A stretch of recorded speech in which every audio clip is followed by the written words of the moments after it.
As we continue with the final stages of this trial, it is my duty to provide you with a comprehensive set of instructions that will govern your discussion.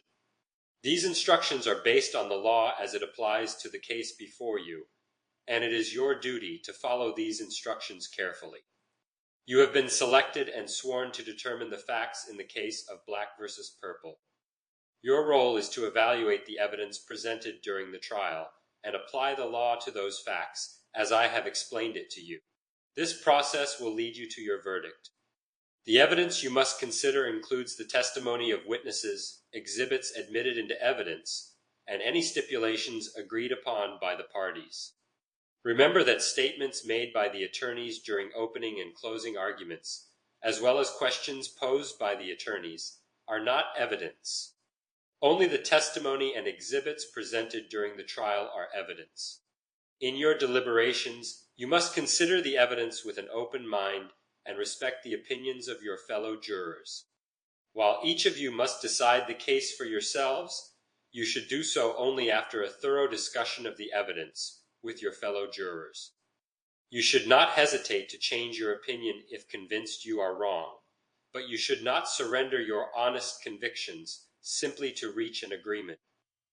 You are the sole judges of the credibility of the witnesses and the weight their testimony deserves. You may believe all, part, or none of a witness's testimony. In evaluating testimony, consider the witness's demeanor, their opportunity to see or hear the events about which they testify, their memory, and any motives they may have for testifying a certain way. The defendant is presumed innocent until proven guilty. The prosecution has the burden of proving the defendant guilty beyond a reasonable doubt. If the prosecution fails to meet this burden, you must find the defendant not guilty. A reasonable doubt is a doubt based upon reason and common sense. It is not a mere possible doubt, because everything relating to human affairs is open to some possible doubt.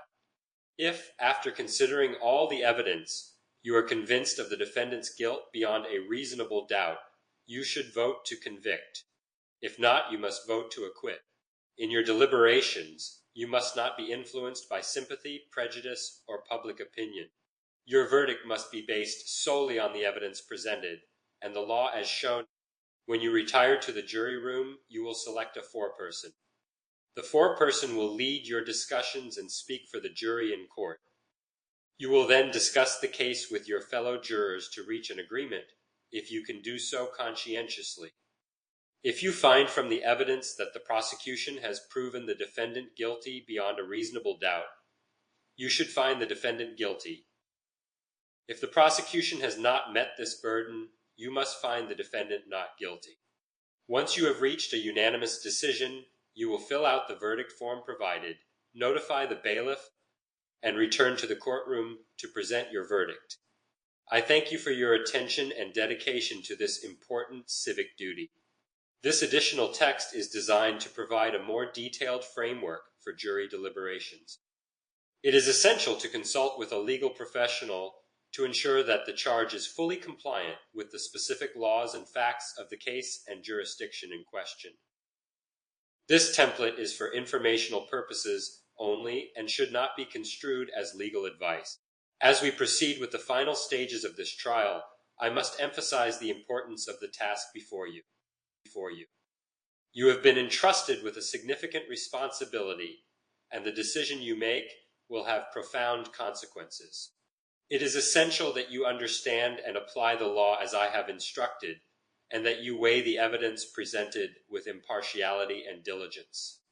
The evidence you have heard during this trial is the only basis for your verdict. You must not be influenced by any personal feelings, biases, or prejudices against the defendant, the attorneys, or the case itself. Your verdict must be based solely on the evidence and the law. You have heard the testimony of the witnesses, and it is up to you to decide which testimony is credible and to determine the facts that were presented. You must consider all the evidence in light of your own common sense, experience, and knowledge of human nature and the ways of the world. The defendant stands before you accused of a crime, but the presumption of innocence remains with them throughout the trial, unless the evidence convinces you beyond a reasonable doubt of their guilt. Thank you very much, everyone.